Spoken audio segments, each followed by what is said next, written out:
A Marriage of Convenience. Chapter 11. Orm adjusted the straps of her sundress as she stepped outside the gate, the soft morning breeze catching her hair. Ling had already gone to work, leaving a lingering smell of coffee and perfume behind. The day felt oddly light, unusually pleasant, the kind of morning that tempted her to take her time. She was walking to the corner store when she heard her name. Orm? She turned. A tall, casually dressed man waved at her from across the street. He was familiar, sharply so. "Oh my God," she said, eyes widening. "Bank?" He crossed over quickly, beaming. "I thought that was you. You moved back?" Orm smiled, genuinely pleased. "Last I heard you were in Singapore." "Moved into that place." He gestured toward the house a few doors down. "Just last week." They caught up easily, talking about old high school classmates and jobs. Orm laughed at something he said, tipping her head back. Just then, a sleek black car turned the corner. Ling's car. Orm didn't notice, but Ling sure as hell did. The moment hung frozen, Ling's eyes narrowing behind the tinted glass before the car rolled slowly past them. "I should go," Orm said abruptly, pulse skipping. Bank looked confused. "Everything okay?" "Yeah," she lied. "My wife's home early." Ling didn't say a word when she got home. She dropped her keys on the table with a clatter and walked into the kitchen, the sound of her heels sharp against the tiles. Orm stood near the fridge, pretending to scroll through her phone, her entire body tense. "Who was that?" Ling asked without looking at her. Orm looked up, playing it cool. "Old friend. He just moved into the neighborhood." "The one you were laughing with like he'd told the funniest joke in the world?" Orm narrowed her eyes. "It was harmless." Ling finally turned to her. "You didn't even see me drive by. I didn't know I was supposed to have a radar for your car." Silence fell. Ling's eyes locked on hers, unreadable, cold. "You're not to talk to him again." Orm blinked. "Excuse me?" "You heard me." Orm stepped forward, voice rising. "You don't get to control who I talk to." Ling's tone dropped to ice. "He was flirting with you." "So what?" Orm shot back. "You flirted with your entire office the other night." Ling's jaw clenched. "You don't know what you're talking about. And you don't own me." Ling stepped closer. "Don't push me, Orm." Orm lifted her chin defiantly. "Push you? If you're that jealous, maybe you shouldn't have married someone you don't trust." Ling stared at her for a long moment, then said through gritted teeth, "Then leave." Orm's lips parted slightly in shock. "Fine." She turned toward the hallway. Ling's hand shot out, grabbing her wrist with just enough force to make her gasp. Orm yanked her hand back, fire in her eyes. "Don't touch me." But Ling wasn't backing down. Her jaw was tight, her eyes narrowed, not with rage, but something darker, something possessive. She stepped forward again, closing the distance. "You really think you can walk out that door after what you just did?" Ling's voice was low, dangerous. "What I did?" Orm barked a laugh. "I had a conversation." "You let him look at you like he had a chance." "Maybe I did," Orm said, shoving her hands against Ling's chest. "Maybe I liked it." A muscle twitched in Ling's jaw. Orm tried to push past her, but Ling caught her waist and spun her around, slamming her back against the hallway wall with a thud. Orm gasped, more shocked than hurt. Ling's face was inches from hers. "You want to test me?" Orm's breath came fast. Her pulse pounded. She could feel every inch of Ling pressed against her, heat radiating through their clothes. "Do it," she whispered. Ling's lips crashed down on hers, furious and consuming. Orm fought it at first, kicking, pushing, but Ling grabbed her wrists and pinned them above her head, kissing her harder until her struggles melted into moans. "You're mine," Ling growled against her lips. "Fuck you," Orm spat, breathless. "You're doing it." Ling yanked her away from the wall and dragged her down the hallway, their mouths locked, Orm's protests dissolving into whimpers. She was thrown onto the rug just outside their bedroom door, and Ling was on top of her in seconds. Orm's dress was hiked up before she could say another word, her panties tugged down with one sharp motion. Ling's hands were everywhere, hard, demanding, punishing. She didn't speak, just breathed heavily as she kissed down Orm's neck, teeth grazing sensitive skin. "Ling," Orm started, breath catching as fingers slid between her legs. "Shut up," Ling growled, pushing 2 fingers inside in one firm thrust. Orm cried out, not from pain, but from how fast and deep Ling went. She clenched instinctively around her, back arching. Ling's other hand gripped her thigh, spreading her open. "You like making me jealous?" Ling whispered, voice thick with heat. "You think I'll just let some guy look at you like that?" Orm whimpered. "You're crazy." Ling pushed in harder. "No, I'm yours, and you're mine." Downstairs, Orm's mother put down her cup of tea mid-sip. Ton looked toward the ceiling. "That sounded like a scream." The maid blinked. "Should we check?" Orm's mom took a calm bite of her pastry.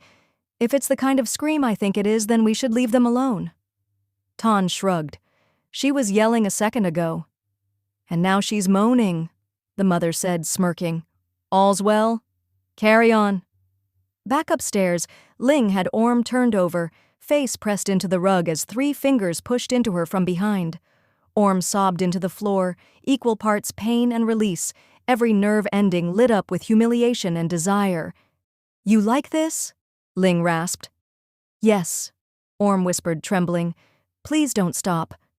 Ling didn't stop. She leaned forward, her chest pressing against Orm's back as her fingers continued to thrust. Her breath was hot against Orm's ear, her other hand wrapped tightly around Orm's wrists. "This is what happens," Ling whispered, biting her earlobe gently. "When you act like a brat." Orm moaned helplessly. The pain was just enough to make her body tremble, not from fear, but from craving. Ling's movements were relentless, slow enough to drag out the ache, deep enough to make Orm see stars. "You'll never talk to him again," Ling murmured between thrusts. "No," Orm gasped. "You're mine. Say it. I'm yours. Again. I'm yours." The pleasure was unbearable.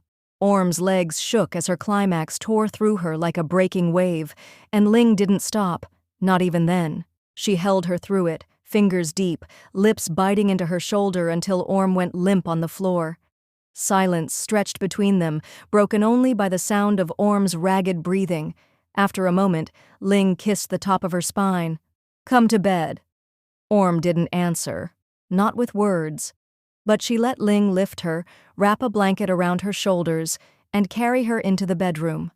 Later, as they lay tangled in each other's arms, Orm whispered, "You were really jealous, weren't you?" Ling didn't answer right away. Her fingers stroked slowly up Orm's bare thigh. "I don't like sharing." "You don't own me," Orm mumbled, half asleep. Ling smirked against her neck.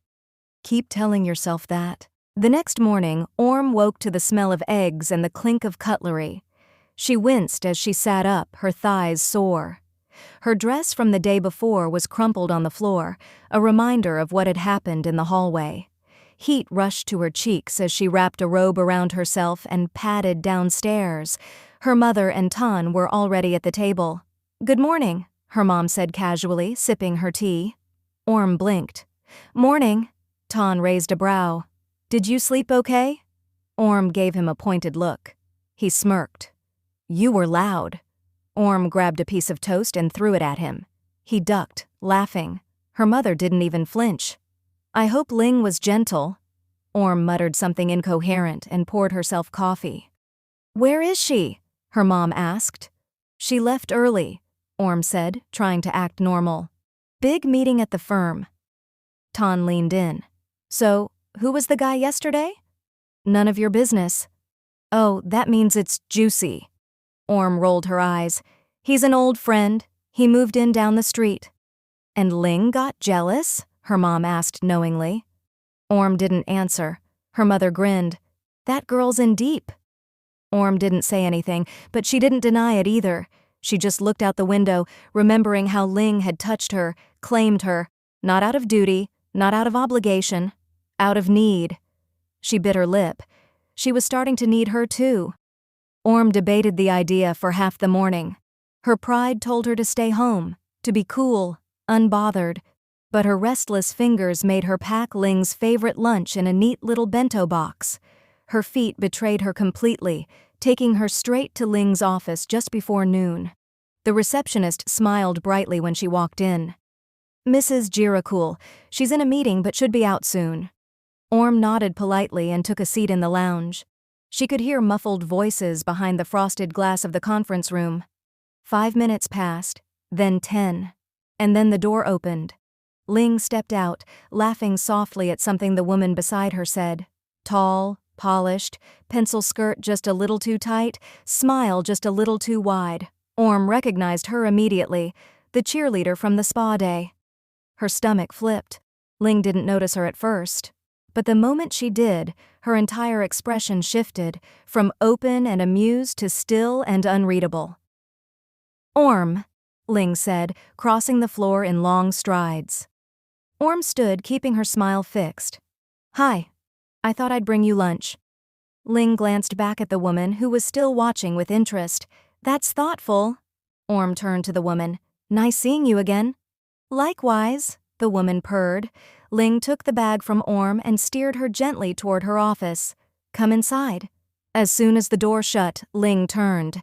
"You didn't tell me you were coming." Orm raised a brow. "Would you have preferred if I sent a text first, so your little friend could finish flirting uninterrupted?" Ling closed the distance between them in 2 quiet steps. "She wasn't flirting," she said calmly. Orm crossed her arms. "She looked like she wanted to climb you like a tree." Ling's lips twitched, the faintest smirk. "Jealous?" "No," Orm snapped too quickly. "I'm just pointing out how inappropriate she is." Ling's voice dropped. "You're jealous." "Am not. You showed up here uninvited, with food, and attitude." Orm's cheeks flared. "So now I can't bring my wife lunch?" Ling's hand reached out and caught her waist, pulling her closer until their hips brushed. "I didn't say that," Ling murmured. "I like when you bring me things, especially when you're jealous." "I'm not jealous," Orm muttered. Ling's mouth grazed her ear. "Liar." Orm's knees wobbled slightly. "Don't start. This is your office." "Then be quiet." Before she could react, Ling had backed her against the door, locking it behind them. Her hand slipped beneath Orm's blouse, sliding along her sides until they cupped her breasts. Orm gasped.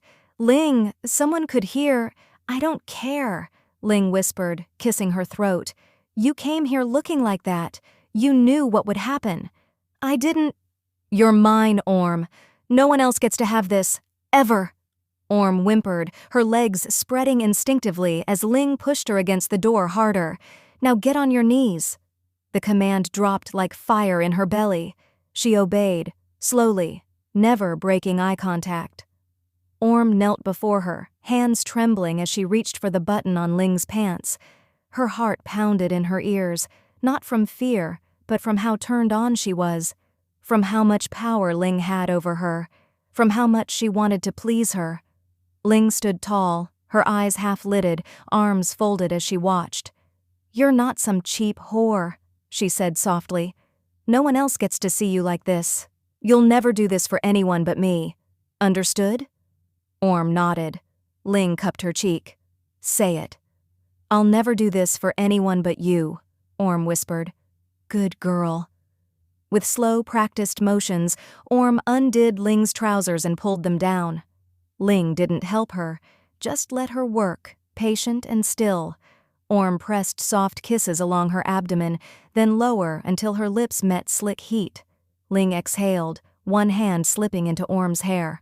The silence in the office was thick, broken only by the wet sound of Orm's mouth and Ling's soft, controlled breathing.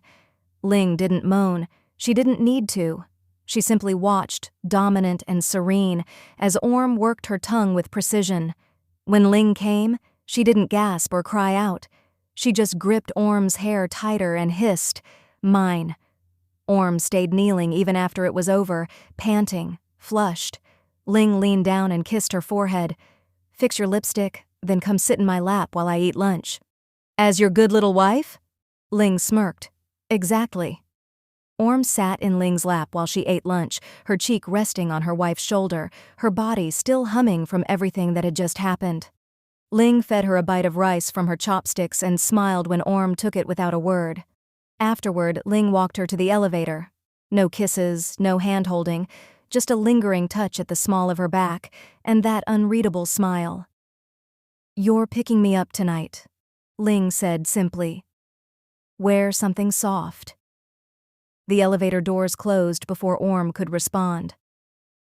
Back at home, Orm floated through the house in a daze.